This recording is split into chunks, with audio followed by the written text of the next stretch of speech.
Hello and welcome to another episode of BoxTrick. I am your host, Matt, known on the internet as Super Gains Bros, joined today by Josh Petrie, otherwise known as Sportsnerdz. Hopefully I said your last name right. I didn't even That's actually right. ask you. Okay, good. All right. A lot of Well, people say Petrie, and I'm like, P-E-T, pet. It's that's Petrie. what I should have literally asked you before I said that. So anyway, um, yeah, you run Sportsnerdz on TikTok, as well as you have like your own website and a podcast. I've been seeing you've been interviewing, NFL guys, and I saw you interview Buff Bagwell. We'll talk a little bit about that. Maybe that's super cool.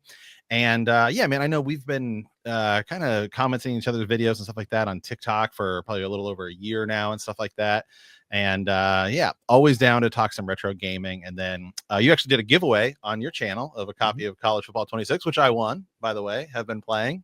And because I wasn't actually planning on getting College Football 26, because I got 25. I'm in that camp where I get Madden every couple of years, but I was like, all right. So been diving into 26, having a blast. It is a big improvement over 25, I feel like. So yeah, man. So okay, so we'll talk a little bit about TikTok and stuff like that, man. What got you into it? What caused you to kind of start creating content for it? And yeah, I mean, obviously, I have a huge love for retro sports games, which is something I really don't get to talk a lot about. First of all, like back, I guess during the pandemic, at the beginning of the pandemic, my daughter wanted TikTok, but at the time she was too young, and I had no idea what TikTok was. So she finally introduced me to it, and I made a couple videos that really had nothing to do with gaming at all, and then I just kind of figured out, well, let me start highlighting some things. I have this, I don't want to say a huge collection, but to me, I've got a lot. And so I just started playing, retro games, and they really started to take off. So I just kind of started, staying with that niche or niche, however you want to say that. Yeah. So that's, sort of TikTok, what I've kind of, steered toward, but I also have been implementing, some of my stuff I do on the side, my hobby, my journalism, things like that into it. So it's just been, I guess, 2 years now I've had a TikTok, but here lately, I've been so wrapped up in covering things and writing. I've really stepped back from making retro videos and things on TikTok, but I do plan on getting back into it, and I enjoy it. I enjoy, there's several people on here that I talk to behind the scenes. I just love the retro games and talking video games and watching other people play them, learning things about the games that you've had, you've played for, in my case, 35, 40 years that you had no idea even existed. So it's just a great community, of retro people on TikTok, and I just enjoy being a part of it, and I appreciate what you do. We followed each other, I guess, for around a year now, so Yeah. it's just a great community. Yeah, it's great, man. Yeah, because a lot of, man, I feel like in video games, sports games, especially among retro collectors, always has this negative connotation, right? Like you always see collectors like, oh, sports games, they don't like them. But you know what? There's a lot of great sports games out there. Okay. I mean, that's what I grew up on. Yeah, I think the first sports game I can ever remember playing is College Football National Championship for the Sega Genesis. Mhm. Right. And, it's also pretty similar, same engine and everything of the Joe Montana football, which I think people probably lean towards a little bit more. So and that was of course Sega Sports, and then that went on to become other things. And then ultimately, in a way, I guess you could kind of say it went on to become the 2K series, because they're the ones who started it. That's where it really started, was that Sega Sports franchise. So what's like the first retro sports game that you can like remember playing, or what was like one of your early favorites? I remember being, I guess at the time, 4 or 5 years old. My grandpa and my aunt, they lived together. My aunt still lived with him, and they had an old Atari. So every time I would go over there, that's when I started picking up playing Atari. I would play Popeye, Smurfs, and then they had the 10-yard fight game. I think it was on Atari at the time, and it was terrible. Yeah. But it was something. But that's my earliest memories of playing that. And then obviously, I think I got a Nintendo when I was 7 or 8, and getting into the John Elway quarterback, and obviously Tecmo Bowl and Super Tecmo Bowl and things like that. That's what I remember, at my earliest. Yeah. It's kind of interesting, Tecmo Super Bowl, because I think you're probably about maybe like 5 or 6 years older than me, I'm guessing, just by that story, is Tecmo Super Bowl, because I was kind of like NES, I played a little bit of, and then like Genesis was really kind of my system when I was like 5, 6. That was really when I started getting into it. And so I never played Tecmo Super Bowl, and it's actually one of those games I didn't even really play until much later, in when I was in like a teenager, or or actually when I was like in my 20s, because through emulation. And I'd Mhm. always heard everyone talk about, man, Tecmo Super Bowl is where it's at. And actually, it's so interesting that it has become one of my favorite games ever, especially because of the mods you can run now, where you can run, current Tecmo Super Bowl and everything. And I really actually love the SNES version. That's the version I go back and play a lot, just because I love that 16-bit style, that graphical style. But yeah, it's so interesting. That's one of those games that like I didn't really play as a kid when it was hot and came out and everything. And but that's, I think, a testament to still how well that game stands up. That there is still this huge community that wants to play it because it's such a good formula. Right. A funny story about that game too. And I tell my son, he's 8 now and he's starting to get into flag football. And I've had him kind of start out playing it a little bit because he wants to play college football. And I'm like, well, let's start you on some of the beginner level things before you get into, today's games. But a funny story about that is when I was playing Major League Football when I was 7 or 8 years old, my mom and dad told me, they said, if you score three touchdowns, we'll take you and we'll buy, I think it was either Tecmo Bowl or Super Tecmo Bowl at the time. I Yeah. don't remember which one. They said, if you score three touchdowns, because I was a running back, they said they'll take me directly after the game and buy it for me. So I scored five. And, it's an ongoing joke now. That's how bad I wanted that game at the time. Yeah. Because then, we didn't have, you couldn't get online, you couldn't look at reviews, and you couldn't see anything. You just had, your friends that already had it talking about it, or maybe like a Nintendo Electronic Gaming Monthly or some kind of magazine. But I always refer back to that. But it's just one of those generational games, that has so much replayability. It'll always be there. So I love that game. It's one of my favorite of all time. Yeah, I have a similar story that I don't think I've ever shared on this podcast. So when I was, I don't know how, maybe like 11 or 12 or something like that, I was playing baseball, little league, and the game I wanted was WCW Nitro Right. over the PlayStation, because you played it on the demo disc, and that was the era of that. And so my mom was like, same thing. She's like, all right, if you get like, I can't remember what it was, catch so many fly balls, because I was an outfielder, because I was awful at fielding, and I literally stubbed that guy out in right field, just get rid of him.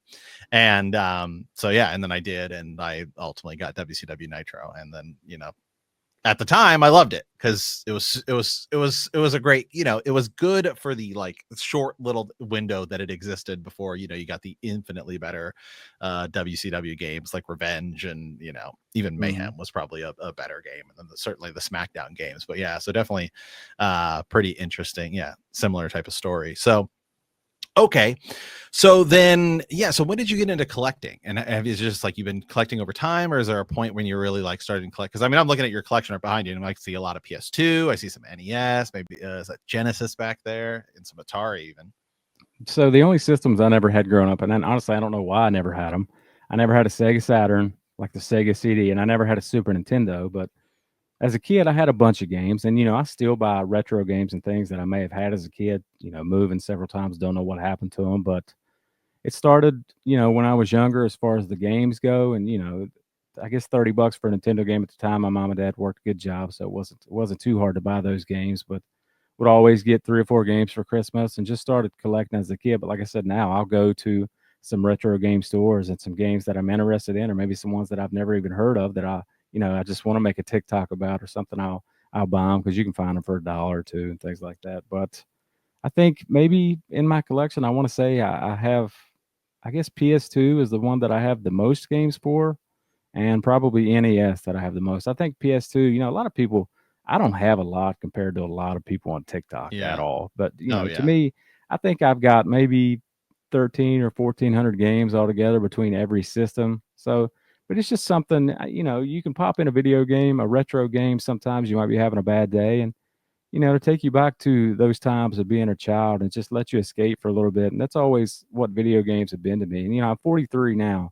And I always thought when I was a teenager or, maybe into my 20s, well, I'll still be playing video games at like 40, 50 years old. And I thought there's no way you'll still be playing video games. But even now, having kids and a wife, and when the kids go to bed at night, I'll pop in a video game, play it for about an hour before bed. And it's just like an escape from, daily struggles and things like that. Let you get away for a while. So I've been a gamer my whole life. And I also, I collect other things too. I've got a bunch of wrestling figures. I've got ball cards, and I'm a collector of a lot of things, but mainly video games and sports, and ball cards is what I collect the most. Yeah, you know, the interesting thing is not only are we still playing games all these years later, especially when it comes to sports games, we're playing the same ones because those are Right. like those are like the best ones. So, all right, well, okay, well, let's talk a little PS2. I mean, what's your go-to PS2 sports game? Because you know, there's a lot of people debate of like what's the best Madden, what's the best college football, you know, and then MLB Slug, you got Slugfest, the sport arcade ones. What's kind of your go-to sports games? Obviously, you know, anything basketball, football, baseball, and obviously ESPN NFL 2K5. You know, Yeah. that's a must have for any gamer out there. Oh, always go back and play it. The game at the time was just it was a generational game, but you didn't realize it at the time, only being 1999 versus, you know, the price of other games. And obviously that's why the license and things got bought out because EA Sports, you know, knew they were going to have that Yeah. competition. But probably any sports game, and I like, you know, God of War. I like the Medal of Honor franchises, and you know, Grand Theft Auto. So those type games. Yeah. Or any particular like any particular Madden you go back to, or college football, like any particular, like do you like 2006 with like the quarterback vision cone, or do you go more to like 04, or what's your kind of go-to year of some sports games? For me, I like Madden '98. You know, I think that Okay. was on the PS1, and I think it was '03 or '04 when Vic was on the cover. I think it was '04, 04. Madden '04. That's one of my favorites that I go back to.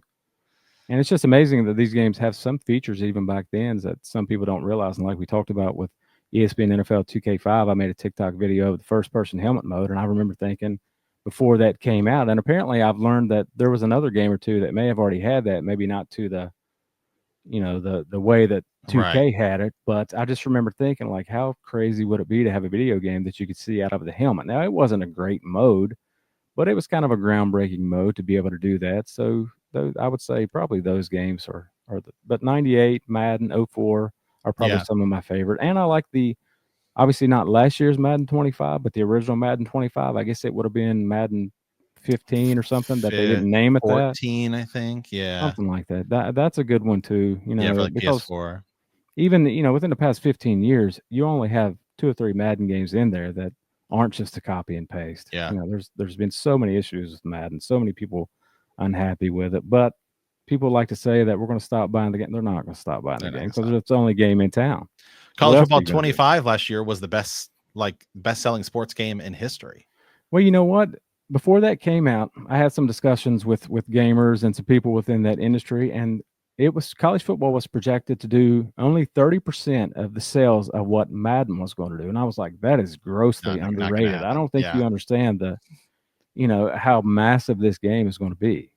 And it ended up just far surpassing anybody's expectations. But honestly, like it wasn't just a nostalgia thing for me. I loved the game when it came out. Now, given it had a couple bugs and Yeah. things like that, but I really liked the game, you know. And like I said, it's not just a nostalgia factor; it's just everything about the game I loved. Yeah, and even playing the 26 this year, I think they've improved on it, and it feels like the best. When I played college football 25 last year, I felt like I was like, this is the best EA football game since like, I don't know, Madden like 12, Madden, I mean 16 was pretty good. I mean, I don't buy Madden every year. Like I bought Madden 25 last year just because I bought a PS5, and I held off on a PS5 because I had like just been mostly PC gamer and Switch.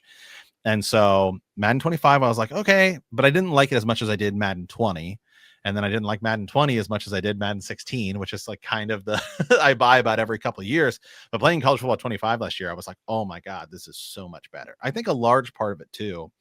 Um, I think also I am finding, and I'll ask you about this too, that I mean, maybe some people are like college football way more than the NFL, but I am just also finding that I am becoming far more interested in college football than I am the NFL. And I think a lot of it just has to do with the ranking system. It's just, I feel like it's just so much more fun. I feel like every game matters, every play matters. When there's a pick six in college football, it's a big deal Mhm. because I mean, it's not like in the NFL where, okay, well, we lost a game. As long as we win 9, we're in the playoffs. In college football, man, I mean, you lose one game, you might be out of the entire national championship run. Like, it's such a big deal. So, I mean, are you more of an NFL guy? You more college football? Where you at on that?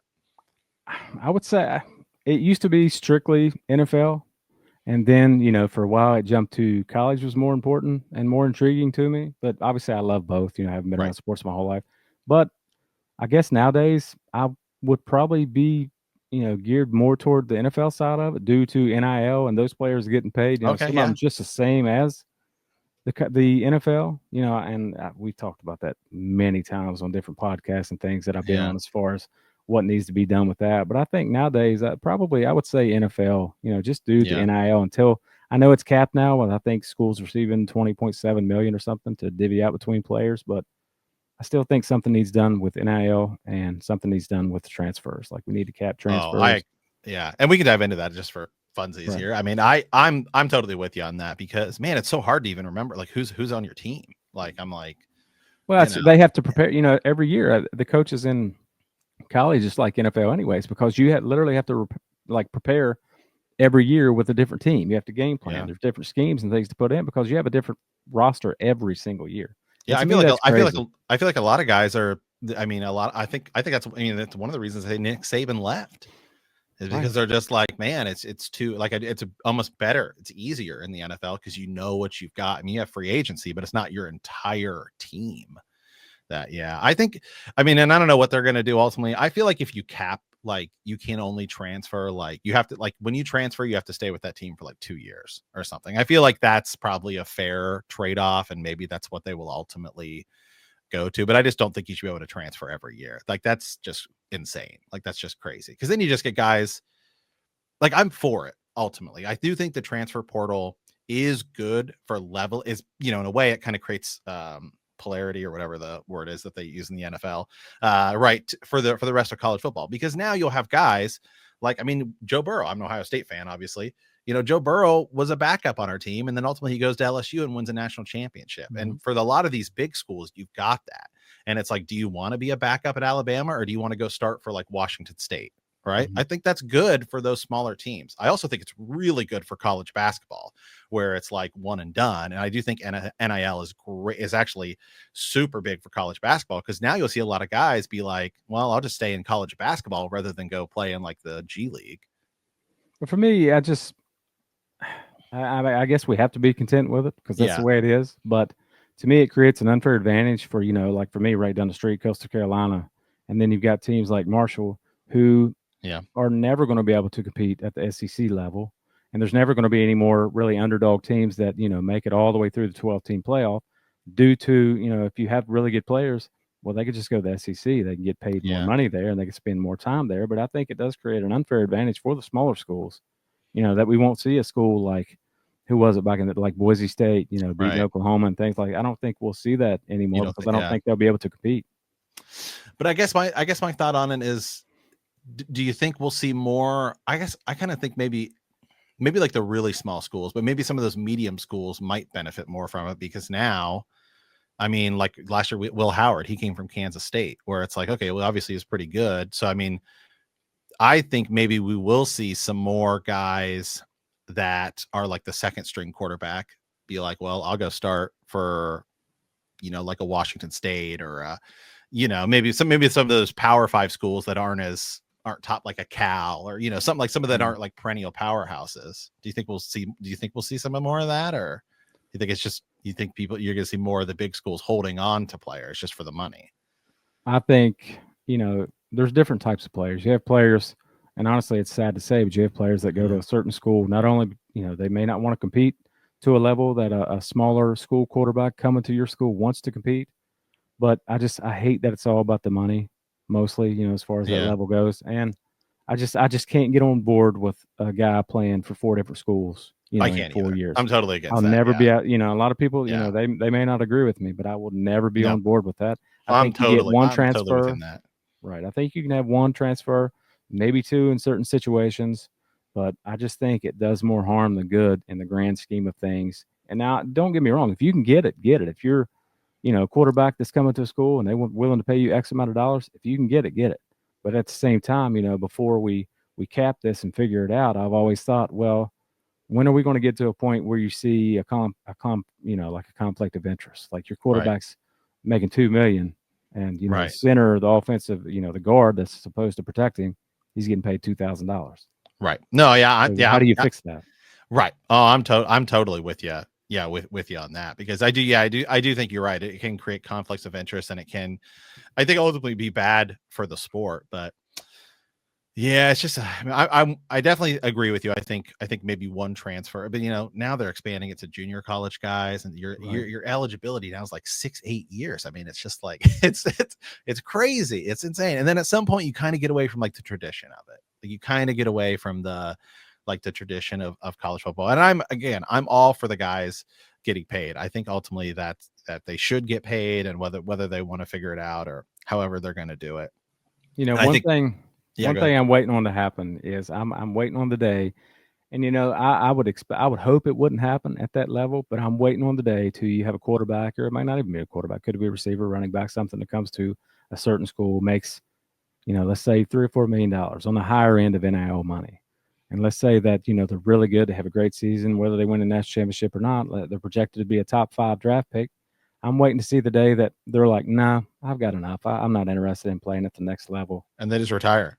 Right. Or maybe Yeah. they're a first round pick, they go to NFL, they add to what they've already made in college, they get the guaranteed first round money and decide, nah, I'm not interested. I don't want to do it anymore. Yeah. I'm waiting on that to happen one day. Yeah, I do think we will see that. Do think we will see guys having shorter NFL careers because they've made so much more money, which on one hand, hey, if you want to keep yourself out getting from injuries and stuff like that, but it will take away a lot of those like career players and stuff like that. But I also think too, I think we will, when it's going to be really interesting, because Marvin Harrison Jr. almost did stay at Ohio Right. State because they were offering him so much NIL money that he was almost like, yeah, actually, okay, maybe I will stay. And I think that's another thing too. I think you will see guys that maybe they're like a projected 6th, 5th round thing, and they're like, well, I'll just stay in college where I can be a stud and give me another year. So there's good and there's bad to it, right? I It's like mean, anything, right? yeah, I mean, there's good and it's just so weird right now because it's basically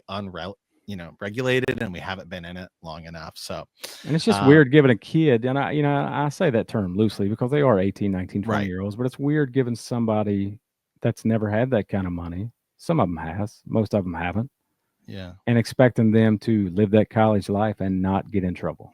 Right. And it's totally different because you hear about the horror stories of guys who go to the NFL or the NBA or whatever, and then they're still like 21 and they get all that money. But it is totally different when you're in college, because Right. now you run the risk of like getting kicked out of college and stuff. And we've been seeing that a little bit, with you see like DUIs and all this stuff. So what is your college team? I'm guessing you're from like the Atlanta area because you cover a lot of that on your website, or no? Or No, I'm from West Virginia. I grew up okay, around that's what I also Charleston, thought. West Okay, Virginia, yeah. and we've had a place in South Carolina near the beach for around 10 years or so, and we just decided Okay. to move down here permanently, like just over a year ago. But I get, I've always been an Atlanta fan. I'm a lifelong Atlanta Falcons fan. My teams, as far as professional goes, I've never swayed away from them. I've always been an Atlanta Falcons fan, Chicago Cubs, Cleveland Cavaliers.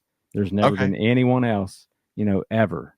But so just being able to cover Atlanta, being a lifelong fan of them was like a dream of mine, and actually being able to land that, job and be able to cover Atlanta. But like I said, coming from Charleston, West Virginia, I used to travel all over the United States. When I first, built my website in 2013, I would travel to cover as many things as I could. And I spent a long time, away.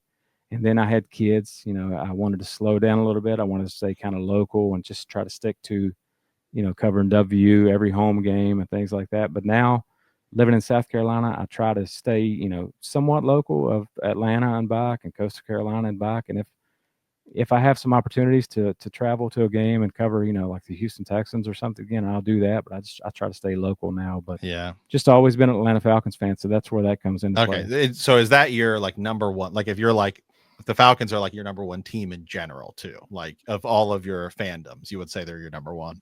Right. And my wife always jokes, I think when we first started dating, we've been together, 20 years. She said I would always say it was breathing, the Atlanta Falcons, and then her. Okay. Okay. Which is obviously not the case, but it was just a joke in the beginning. But that's where I'm at with the Falcons. Okay, cool. Yeah. Well, so yeah, and I got a cool way to tie this back into some sports games here in a second. But so when I kind of got into football, those were around like mid 90s, and I'm from just north of Columbus, Ohio. And so when I wanted to started getting into football, because all my, I went to a small little rural school of like 40 kids would have been my graduating class. And I ultimately moved and stuff like that. But when I kind of got into football and played some, Pop Warner and all that stuff, the Browns didn't exist. So I dodged, I kind of dodged a big bullet there, I guess. And so really it's like I kind of asked my dad, I'm like, what's the closest teams? And he's like, well, really it's actually like the Bengals or the Steelers, and the Steelers happen to be like in the Super Bowl against the Cowboys, and they lost ultimately, but so the Steelers kind of became my NFL team. And then obviously Ohio State, if you're born in Ohio, you're like, you bleed scarlet and gray. I mean, there's just no ifs, ands, or buts. I mean, we literally hate people from Michigan. They literally hate us. It's fine.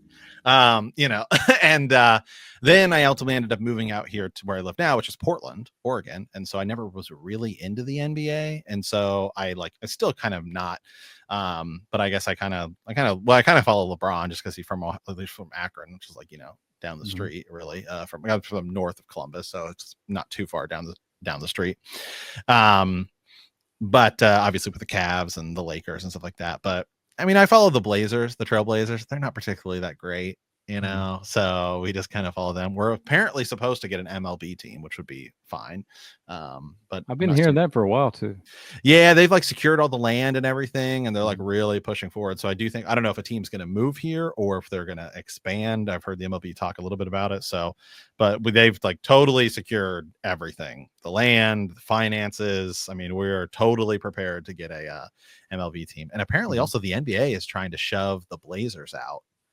They're like trying to force them into leaving Moda Center, which is actually like a decent stadium. They say it's terrible, but every time I go, I'm like, this is a totally fine stadium. And the rumor is that it's because they're trying to force the Blazers to move to Seattle to bring. That's what I was just going to say. I need in some capacity. I need the Sonics back. Right? Yeah. I mean, it's like a city of Portland discussion. Like it's an active discussion here. But the Blazers aren't particularly good, so I don't really care if they leave or not.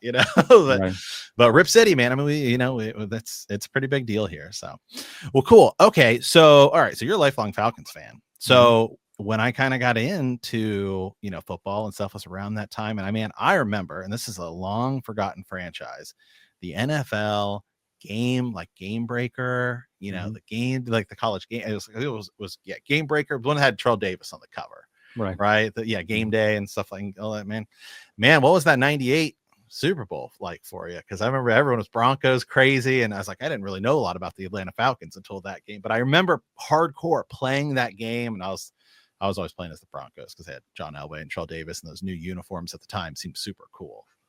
Obviously that season was easier than the 2016 season for me, but being a lifelong fan, it was good to see. I was shocked when they beat the Vikings in that NFC Championship game, the way they did with the field goal and things like that. But like I said, it was easier in 2016 for sure than that season. But what's crazy about the 2016 season when Atlanta went to the Super Bowl, and I've mentioned my teams, if Atlanta would have won the Super Bowl that year, my 3 teams, I'm like, what is going to happen to my life now? Right. My 3 teams would have all won championships in that year because the Cubs won, the Cavs won, and I'm like, if I get a 3-peat with these 3 teams, that would be unbelievable. Yeah, I always say that when I pray to the sports gods, it's always like, at least just give me one, whether it's Ohio State. That's what I said with the Cubs. I'm like, I got a shirt that says just one before I die. Yeah, just give me one. I have seen the Steelers win, multiple Super Bowls in my life, so I feel pretty good about that. We're in like total rebuild mode now. I've seen Ohio State win multiple national championships, so I'm kind of good. And then a lot of the other sports, I'm like, I just kind of loosely follow. So those are like my real hardcore too. But so, okay, when you're playing Madden and you play franchise mode, are you picking the Falcons or do you do like team rebuilds? I mostly stay with Atlanta. Every single year I stay with Atlanta. But, some years I'll branch out because there's some quarterbacks I want to play with. And I'm not talking like I don't want to play with like Lamar Jackson, things like that. So I might play a season with Buffalo or Cleveland Browns or something, depending on who the running back is or the quarterback. Because, for a while in Atlanta, we haven't had a scrambling quarterback, and I always like to playing with Vic, you get spoiled on scrambling some. But So it's always Atlanta. Like, It's you just bleed it. right. Like I can't, I have to play with them first, but I will, branch out and play with another team, but it's Atlanta all day, every day. All day, every day. Okay. So yeah, I mean, obviously, if you're playing like 2004, you're playing as Vic. You got to play as the Falcons. I mean, Right. And that's what sucks for me is being an Atlanta fan. So I would play with Atlanta like online at the time when you have to use the, run the Ethernet cable, right. from your router to your room to your PlayStation 2 or whatever. And a lot of people would think that, I guess they call it cheesing at the time, Right. wanting to scramble. But I wouldn't do it too much. But I'm like, these people didn't realize, like, I've been a lifelong Falcons fan. Right. I mean, I'm allowed to use Atlanta. It's not only because of Vic. First of all, when they drafted Right. Vic, I wanted LaDainian Tomlinson in 2001, to be quite honest with you. But Yeah. I was like, I'm allowed to use Atlanta. I've suffered enough, so I'm going to use Vic, and I will scramble a little bit. Yeah. Okay. Yeah. See, I almost never play as the Steelers or never play as Ohio State when I'm playing any sports games because I'm always like, I want to play as somebody else. I mean, also, Ohio State's normally like really, really good regardless. So then I feel like I never, want to use them. So I always pick like random teams. So when you're playing college football, do you pick West Virginia every time, or do you do I'm so rebuilds with weird. other I'm teams? such a creature of habit. Like I do the same thing, And So back in the with West day, I Virginia, couldn't. Right. Back in the day, I couldn't play. Coastal Carolina wasn't in the game, but I right? would always play with Marshall, WU, Wisconsin, and now I play with Coastal Carolina. And last year I played one with Tennessee. And what's crazy is I played all these, dynasties, and the only time I won a national championship was with Tennessee. Yeah. But I play with this, and I covered the Myrtle Beach Bowl last year when Coastal Carolina played the UTSA, and that their quarterback, I think his name's something McNown. It was Josh McNown, who played like 15 years in the NFL. It was his son. So I branched out and I played a dynasty with them. So, but I mean, mainly I stick to my teams, and that's about it. Yeah. Sometimes my go-to in college football is Cal, mainly because anytime I play a college football game, it's like same thing. I want to pick a team that's like, I want to help them rebuild. But when I'm playing college football, it's like they have to have a decent fight song. Because if I'm scoring touchdowns and I'm playing a dynasty with them, I refuse to play with a team that's a fight song that I hate, because you have to hear it over and over and over again, and I just cannot do it. So at least Cal has like a decent fight song. And then I've always been okay living in Portland playing as Oregon because they have all the uniforms and everything. And I go to my father-in-law has season tickets, so we'll go to the games. He's like hardcore diehard or whatever. But last year I was at the game, the Ohio State Oregon game, and oh my God, man, not the Rose Bowl, the one in Autzen Stadium. Heartbreak for me. It was pure heartbreak. I guarantee it. Oh, it was pure. And they were ragging on me so hard. It's the worst I've ever been treated in any stadium as an opposing fan ever, which is crazy because I've been to so many games there and everyone's super nice to everyone. But it was like first year in the Big Ten, and it was like, nope, totally different story. I mean, I felt like I almost had like food thrown at me, which is like crazy for Autzen Stadium. But it was the most amount of Ohio. They said it. I mean, and I've been to enough games to know too. It's the most amount of visiting fans that have ever gone to a game there. Really? Yeah, but hands down, everyone's like, I've never seen the stadium like travel. Like I've never seen this many fans travel. Well, they travel well anyway, but to there, that's crazy. Yeah, it was pretty crazy. And then so I had to live with that all the way into the Rose Bowl, and then oh man, Rose Bowl. Like my father-in-law texted me because we have an ongoing bet that like if Ohio State and Oregon ever play, the other person has to make steak dinner. Like you have to make steak dinner. So I made it like following week. I could tell he was so defeated because they were all sitting there. They were all cheesing, glazing so hard. Oh yeah, this is our year. This is finally the year we're going to the national championship, the whole deal. And then, I didn't even text him. I was like, when I was watching the Rose Bowl and just watching the obliteration, he just texted me at like halftime. He's like, congrats, man. Like I could tell he was so defeated. Were you shocked at the result of that game? I was honestly shocked. Like I did not expect this. Not when I saw them against Tennessee.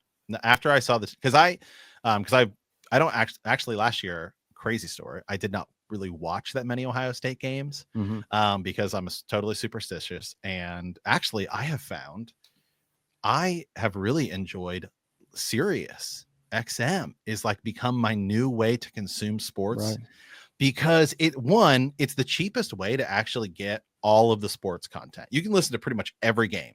and you get multiple broadcasts. So like if you're listening to NFL or really any game, you can switch between like if I'm watching I'm listening to the Browns and the Steelers, I can switch between Browns radio and Steelers radio.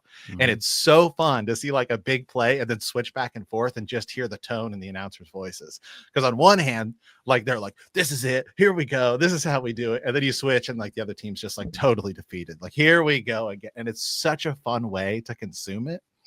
Now tell me what your wife thinks about talk radio. she doesn't mind it because I don't hates it. Well, I don't really listen to it with her often. See, for me, like growing up, that's all there was. And I used to be out, in the building with my dad and listen to. He was a Reds fan, so listen to Marty Brennaman talk radio. Even to this day, I love talk radio, and my wife despises it, can't stand it. And I'm like, it's what it's all about. I would much rather listen to this versus some of these commentators. Yeah, so she's not too. I mean, I don't really like play that. Like when sports are on, like we'll watch, and she'll watch. She's always down to just throw on like the Thursday night game, like the Amazon game or whatever, and we just watch NFL or whatever. But she does know when Ohio State football comes on. Not that she tracks it. She's like, oh yeah, because like Matt's screaming at the television again. Like that's what she knows. Is she's like, what is going? Oh yeah, football's on. Yeah, it's like football season because I'm in the, I'm in there like, let's go, or what are you doing? Screaming at the TV. So yeah, she gets that. But yeah, so it was crazy. So because we had not been particularly great down the stretch after that Oregon game. Ohio State became very conservative and everything. And then when we came out and obliterated Tennessee, I was like, no, we're about to steamroll. And then after the first quarter against Oregon, I was like, oh, I don't think anybody's going to beat us. The team I was most worried about, of course, was Texas. I was like, I don't know. Because and I actually think this year, I think Texas is probably going to win the whole thing because I'm an Arch Manning believer. So? Oh yeah, that's. I just don't see anybody else stepping up against him. I don't know. I mean, I don't follow the SEC closely enough. I mean, I follow it somewhat, but obviously I'm much more into the Big Ten, especially now that Oregon and basically all the Pac teams are part of it. But I mean, I don't know. Georgia's still out there, and I think Penn State's going to surprise some people this year. Yeah, I think Penn State, because they got Drew Aller back, their quarterback. I think Penn State's going to be pretty good. But yeah, I mean, I think it's still going to be probably the traditional cast. Oddly, the team I'm having most fun, and this is actually the team I'm playing as in college football because they have totally fell from grace, is Florida State. Man, It is just like brutal what has happened to Florida State. I played with them actually last night. I played with them just against, take off some frustration. I guess I played against Houston State. Yeah. Just because for me, like I'm so weird when it comes to video games. Like I have to have my roster exactly like it is, in real life. And yes, I bought the game when it first came out, but I haven't even started a dynasty yet, just due to the fact that I don't necessarily, some of these teams that I love and I follow, but you just don't necessarily know what the depth chart and roster is going to look like. So I'm like, I would be so aggravated if I started a dynasty and went through the whole season and, had the roster, a couple tweaks that I didn't make, or, a couple different uniforms. And I even down to, I have to wear the same uniform that they wore for that week in my dynasty. I wear the same exact uniform. That's great. I mean, that's cool because I've never heard normally, I'm in a lot of the Reddits and everything, and everyone's totally customizing it the opposite way, where everyone wants to make it their own thing. But I have no interest in anything that you want to go that route. That's so cool. I have no interest in anything, other than real life. Like I said, down to the uniforms, and I don't mess with the schedule. I don't flip teams. I don't make my own conference. Now, when I was a kid, I did, or back in the day when you were able to do it, I did. But now it has to be as real as possible for me. I don't know why. I don't know what it is, but everything has to be just like it is in real life. And I know that sounds crazy, but no, I think it's cool because they do that. I mean, obviously there is a market for that because that's why EA puts it in the games where they're like, hey, you can have like the playbooks and the updated rosters week to week and everything. Right. Yeah. Do you think it's just because you like cover it and you're like, you feel like you're more connected to it, so you want to have that experience? Or it was before that. And I think covering the teams does, as far as what the depth chart and roster looks like that does have, even within Madden and Atlanta, like it'll have to be exactly right. But I was like that even before, I got into the journalism world and credential world. It was like that before too. Yeah. So okay. So what's kind of what do you feel like is your kind of go-to games right now? Just like College Football 26? Are you playing current Madden, or what? Are you more retro? Well, like I said, I've taken a break from TikTok lately, so I haven't been, playing too much of the retro games. But for now, I'm a strictly, a PS guy. I'm a Sony. I've never had an Xbox. There was something about Xbox I didn't like, so I've always been a Sony guy. So I've always had a PlayStation. But right now it's PS5. Of course, I'm playing college football, Madden. I play, MLB The Show and NBA 2K. But I also love Hogwarts Legacy. I'm playing it Yeah. right now. And what else am I playing? Recently, since last Christmas, I was like, okay, I started seeing these simulator games, and I've never had a simulator game, besides 1998, like Roller Coaster Tycoon or The Such a Sims great or game. something like that. Yeah. I've never dove into that world, and I got on TikTok last year, and I'm like, all right, I need something. Somebody give me some of the best simulator games. So for Christmas, my mom and my wife, they split up. One of them got me Police Simulator, and the other got me Farming Simulator. I'm still playing Police Simulator. I'm the worst cop of all time, first of all, Yeah. at that game. I'm giving out tickets left and right to people that don't deserve them, and I lose points and all the time. But the Farming Simulator game, I am not a farmer. Never claimed to be a farmer. I don't know anything about farming. Yes, I'm from West Virginia, but I know nothing about farming. But that game, I was completely immersed in that It's game. so You chill. lose yourself in that game, and like there's so many tips and tricks, as far as somebody said, well, when you start the game, buy up these other people's farms, harvest the crop, get that money, and then sell that farm. And that's how you start, making millions of dollars on this game. But I think within the first 2 weeks, and it may not sound like a lot to some, it may sound insane to others. I think within the first weeks or first 2 weeks, I put in, I think it was 56 hours or something crazy in that No, that's game. hey, for a dad and a guy with a full-time job, that's a lot of hours. Because Right. I'm a dad too, and I'm like it's But I I had to feel step back. I'm like, man, I've got a problem with this game because you wake up, and you're like, you go to bed, and you're like, well, what can I do tomorrow? oh I'm going yeah. to do this tomorrow, and this crop will be ready. And I found myself, telling my wife about it. I'm like, what am I doing with my life right now? But I mean, you get completely lost in those games, man. Yeah, no, it happens. I've never played Farming Simulator, but everything I've seen, I think I can see the reason why it would definitely be addicting because sometimes you just see like the combines out there and they're just and you see how like you're just going such back and forth and everything. You just get kind of lost, and I can totally And it's get it. also it has an ASMR, Yeah, aspect it's to it chill. as far as the lawnmower, the lawn simulator, or the pressure washing games. It has an ASMR kind of vibe to it too. Yeah, I mean, I Stardew Valley. I mean, that's it's a little bit different, obviously, but it's a farming aspect to it too. And man, same thing. I I still have my same save file. I think I've got like 500 hours on that thing just over the past couple years, which I'm sure for some Stardew Valley players is like nothing, but for me is quite a lot, mostly because I played on Switch, and so it's like I can play Mhm. on the couch or because I have a 1-year-old, so it's just like okay, we're See, mine are 8 and 15. So, but yeah, yeah, speaking of ASMR type games, I seen your video on the Animal Crossing, and you were exactly right. You same said thing. that's something that we needed during the pandemic, and I was working in a chemical plant at the time, had been there forever, and the game and the Switch was bought for my daughter at the time. When she was 10 or so, Yeah, and but I became obsessed with it. yeah. And I remember working night shift. I would get off at like 5, 6 o'clock in the morning when I was on night shift. I would take the Switch to work and play it within the last hour before we left. And I just remember how the music would change. It was like this soothing music at 5 o'clock in the morning, and just everything you could do in there. Like you were exactly right. Like that was a time Oh that yeah. we needed that game, and it was perfect. Well, hey, man, any sort of like, and I mean, I've worked in a warehouse and, I mean, any kind of warehouse, factory, plant type of job, man, the noise is so just constant. There's Right. always low white noise. Really, it's loud white noise, no matter what you're doing. And so I think, yeah, it's certainly a reason why I think a lot of people gravitate towards Mhm. those cozy type games, and it's just so Right. chill and And like I said, it's relaxing. corny, but man, it's an escape. I mean, it really Yeah. is. Yeah. Yeah. Okay. Well, so what are you, have you at all been into like Blitz, those super arcadey NBA Jam stuff? I feel like we've commented on a couple of videos or something like that. I do enjoy those, but for me, I'm more of a simulation type guy, You're and more simulation than arcade. right, and I enjoy. I'll introduce my son to these games because they're not going to. And I've had this discussion before. Like, we're not going to see another game. I think football wise, where a player leaves with a concussion. Yeah. But like as far as those games with the helmets being knocked off, they were great at the time. But I'm more of a simulation guy. Yeah. I do enjoy the arcade games, but I need that real life simulation as close as we can get to it. Yeah, it's crazy. So, because I'm a diehard NFL guy. I mean, I'm talking diehard.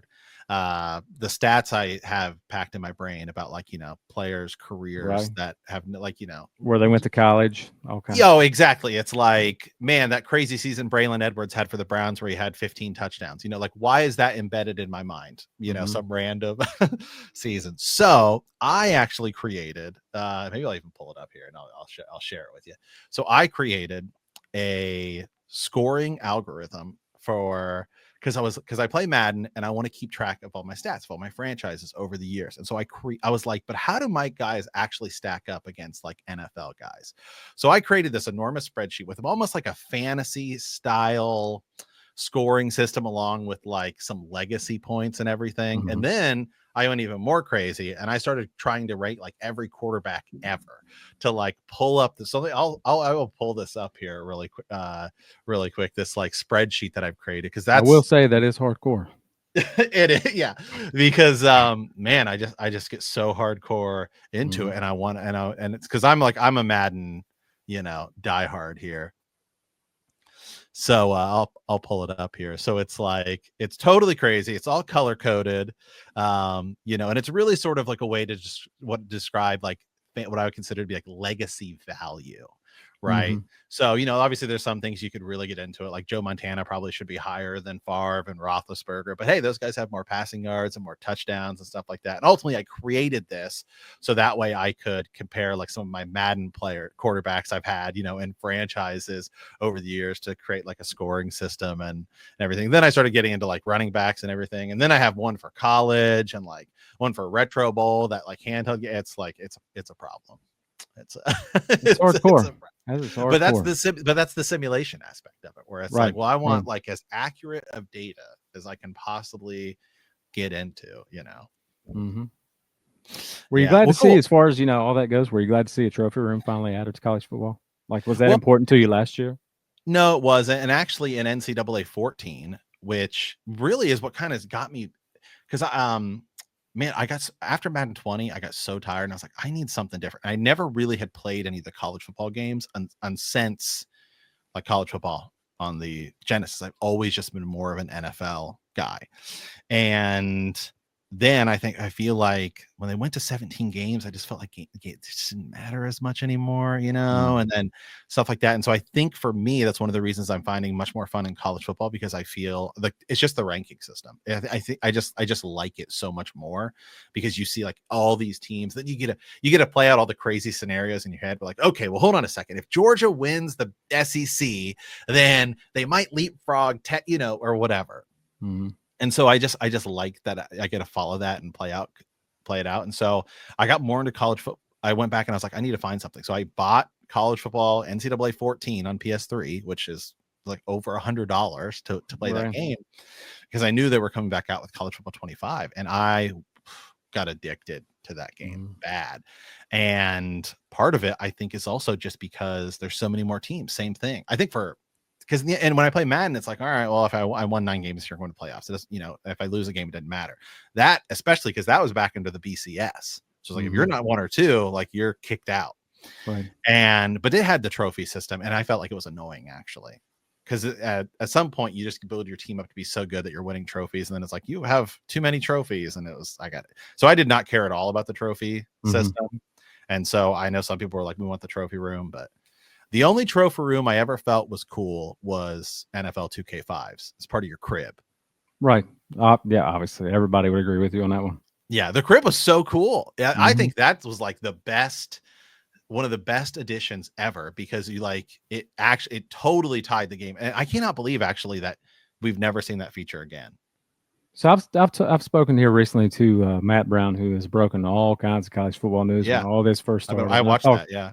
Right, and I've talked to Mike Straw and all those guys, and a lot of people, seem to believe that at some point within the next year or two, or even when they do release the basketball games again, that we might get some kind of variation of, the crib like ESPN NFL 2K5 had. Yeah.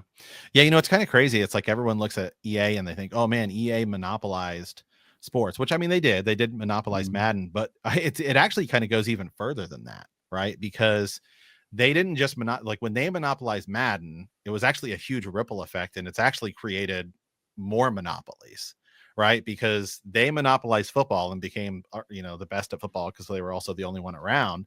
But then it also then forced 2K to basically monopolize basketball because they killed the NBA Live franchise, and Right. they tried to bring it back. Remember, I think it was like 2014, the one with Kyrie. They tried to bring it back, and it didn't work. And then they actually basically gave 2K gave up on the baseball series, and I actually liked 2K baseball more than the show at the time. But now that the show is great, but it also then caused that where it was like show, and then Xbox didn't even have a baseball game for years because MLB The Show was only on PlayStation. Right. Yeah, so it was a total ripple effect. It was like such a big deal. And we lost all that crazy competition of like, oh, let's have the crib, or let's have first person football, or let's have all that stuff. Right. Yeah. We'll go. All right, man. Well, we're coming up on an hour here. So we'll talk a little bit about like your website. I mean, you don't just cover games on TikTok and stuff like that. You obviously cover like actual sports. I mean, you're like a legit sports journalist. I've had my hand in so many cookie jars over Yeah. the years, but as far as journalism itself, as far as writing, I mean, it goes back all the way to third grade. I wrote a Christmas. They said, just off the top of your head, write a Christmas story. So I ended up, and I still have it to this day. I got an A on it. I wrote a Christmas story about Santa Claus, not coming that year because he broke his ankle, and he was supposed to bring some kid like a Sega Genesis. So obviously I threw the video game into it there even back then, but wrote in college too. Always got good grades in college when it came to journalism, writing papers and things. But 2013, I started at the plant that I was at 2012, and a friend of mine had a hunting website, and I'd always been a fan of coding and building websites and writing things like that. So I was like, okay, well for me, I'm not into hunting. I fish. I've never been hunting in my life. I don't know a thing about it. Just have no interest in it. It's cool that he did. He had his own site. So I figured, well, I want to start something on my own. So I started a gaming, it was sort of a gaming sports website. It's crazy, back in the day, because I would look at ESPN, I would see what the top stories were, and I would kind of rewrite that, put my own spin on it, and kind of use it as like a tool to, okay, come over here and read this. So you don't get all these pop-up ads. You don't get all this crap, popping up at you while you're trying to read something. You don't have to pay like $1.99 a month to come read things like that. And it spiraled into, I would do game reviews. I would write about anything that I was passionate about. Off the top of my head, I would put my thoughts into blog form. That spiraled into the West Virginia Mountaineers were coming a little closer to me in Lewisburg, West Virginia. They were at the Greenbrier up there for their camp, their spring game and their camp. So I inquired about credentials for that. I landed those. They enjoyed my writing and things that I wrote about for that specific event, which, everything's kind of a ladder, kind of stair step, from one thing to another. So that ended up, I was credentialed to cover, every W home game. I started doing that. And then the New Orleans Pelicans came and had training camp also at the Greenbrier. Of course, I had my own platform. I inquired about that. I was able to go cover their training camp when they first got Anthony Davis. I inquired, I'm like, okay, if I come to New Orleans, would I be able to cover a game or two? They're like, let's check you out, and we'll let you know. And they were like, absolutely, we'd love for you to come. Made a weekend out of that, covered the Pelicans, I think, on a Saturday, went to the Saints-Giants game on a Sunday. That established my connection with the Saints. I came back, kept writing, started to progress, get better as a journalist, wanted to do some radio work. I got into radio. I was on the radio, I think it was on Saturdays only, but the time frame I didn't like the time frame. It was real early in the morning on a Saturday. I wanted more of like a drive home type, Right. talk show for 2 or 3 hours. It was called The Locker Room. So I wouldn't imagine a whole lot of people was listening at that time of morning on a Saturday, but we had guests, we would discuss things, had a blast on it, decided that I wanted to do a podcast, wanted to do my own thing. Started a podcast, had some great guests, had Freddie Coleman from ESPN, a lot of WVU guys, some former NBA players. And just like anything else, I got burnt out, took some time off. I would still cover things. I would inquire on these teams, in 2015, 2016, I'm like, okay, I'm going to send an email to the Atlanta Falcons. Can I come and cover training camp? They're like, absolutely. We see your platform. Absolutely. It looks pretty good. Started doing that. And it just kind of spiraled into, I would travel around covering as many things as possible. I'm talking Houston Texans, Yeah, Cleveland Browns, New Orleans. I would be in New Orleans. I would be Atlanta, covering Atlanta Hawks, and just away so much. I'm like, I need to cut back on this a little bit. Yeah. So that spiraled into a local business would have autograph events. And I went and talked to this guy. We established a relationship, and I'm like, okay, can we come and do some interviews with the talent that you bring in exchange for ad space on my website? He said that was fine. So started doing interviews there, which increased my, passion for interviews and sports. I wanted to start doing that on my own. And it's just a stair step. Everything leads from one thing to another. A year ago, I wanted to kind of up my where I was at as far as writing for the West Virginia Mountaineers. Fansat had contacted me, wanted me to write for the hellwestvirginia.com to cover the football team. Started doing that. Athlon Sports after that contacted me and give me a few teams that I could cover. Obviously, I'm like, well, I'm going to cover the Falcons.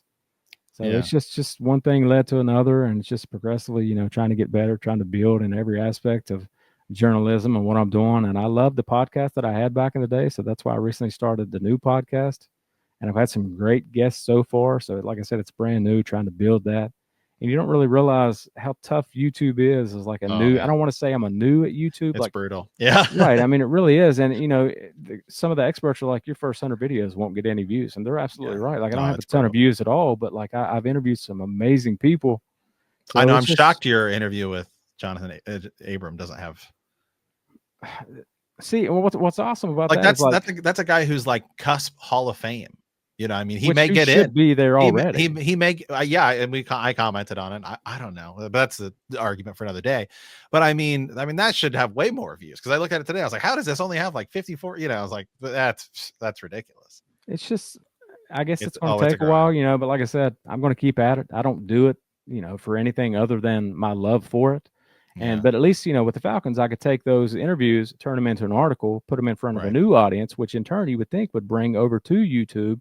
But it just doesn't work that way. But I'm going to keep at it. I'm going to keep, finding the best guests I can, because back in the day, I was trying to find like the biggest guest that I could to interview instead of having somebody on that was relevant at the time. Yeah. So I started bringing in more relevant people as far as what's going on nowadays. But I'm just going to keep my head down and keep at it, man. Yeah.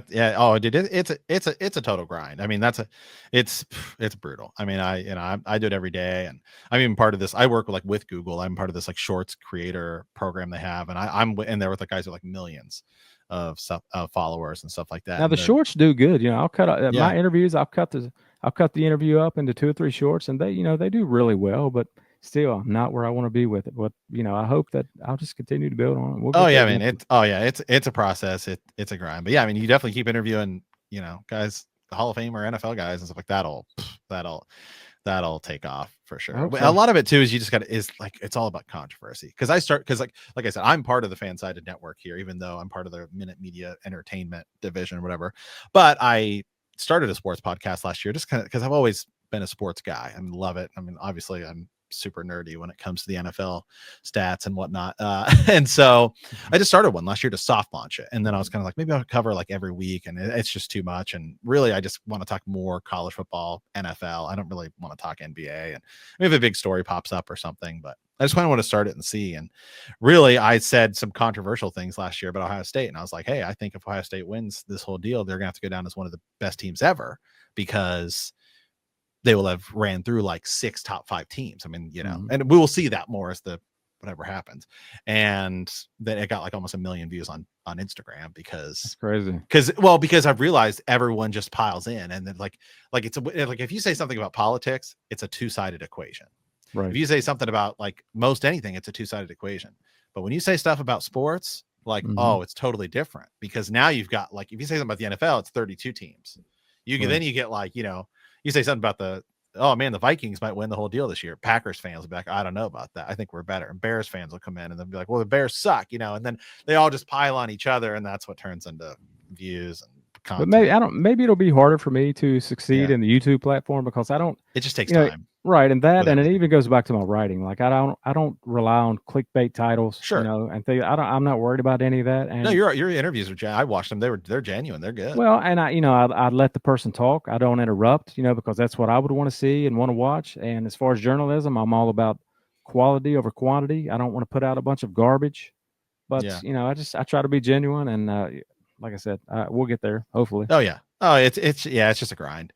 All right. Well, we'll close up here, but one question before we go. Matt Ryan, is he a Hall? I mean, he's your guy. He's a Falcon. Is he a Hall of Famer or not? Obviously, to me, yes, Okay. but I don't think I don't think so. he will be. If he would have won in 2016, I would have said yes. Yes, 100%. But I don't think so. I don't think he'll get there, and that's fine. That's okay. You can't take away from what he did for that franchise and that city. But I don't see it. Yeah, it's kind of interesting because the way I view him is I think about like Phillip Rivers, who probably is going to get in.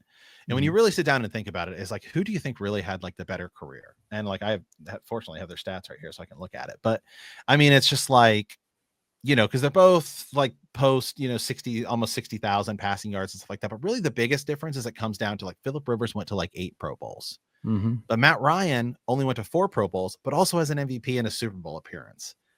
And it's like, does 4 more Pro Bowls outweigh a Super Bowl appearance and an MVP? I don't know. Unfortunately, yeah, you would think that they would not, because I despise the Pro Bowl. I wish they would just acknowledge who made it and don't play it. But it's sad that it's been has stupid since they got rid of the game. Right. It's just sad that the Pro Bowls still have a say in your accolades, off the field too. Yeah, I mean, like, man, when I look at them, like, honestly, their stats are almost identical. So it's like Phillip Rivers 134 wins, Matt Ryan 124. I mean, they're almost neck and neck. Rivers won 5 playoff games. Matt Ryan, I mean, they're literally almost identical. Phillip Rivers threw more touchdowns, but Matt Ryan has a better touchdown interception ratio. I mean, they're literally almost identical, but it just. What is the completion percentage there between those two? I don't unfortunately I don't have that on me, but I actually would imagine Matt Ryan's is way higher because his completion percentage I know he was like one of the higher guys. But yeah, I mean, literally they're almost identical, but the big difference is literally like 8 Pro Bowls versus 4 Pro Bowls and then a Super Bowl appearance and an MVP, which also earned him an All-Pro. And it's just like, I personally would take Matt Ryan over Phillip Rivers any day of the week, right? First of all, what's impressive is Phillip Rivers is release.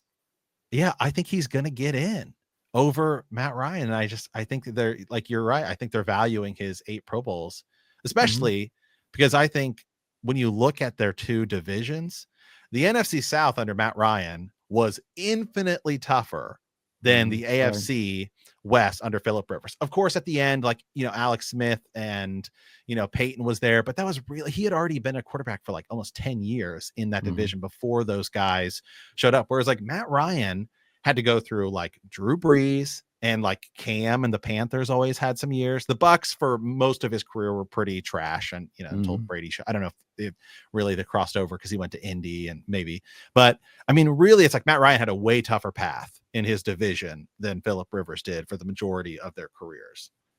Right, I agree. Yeah, I just don't think it's going to happen. I don't think so. I don't even know if it's senior committee he'll get in. Yeah. So, okay. Well, all right, man. Where could people, as we've kind of talked about a little bit, where can people find you on the internet? Everywhere. Just look up sportsnerdz.com, on any social media, sportsnerdz.com. And like I said, trying to get that YouTube channel going, Nerds Enigma, do interviews and things like that, but a little bit everywhere. But if you type in Sports Nerds, you'll find me. Cool. All right. Well, hey guys, as always, you can find me anywhere at Super Gains Bros on the internet or BoxTrick Gaming at, you can send us a message here at boxtrickgaming@gmail.com. So as always, thank you guys for watching. Thank you for listening. And I hope you have a great rest of your day.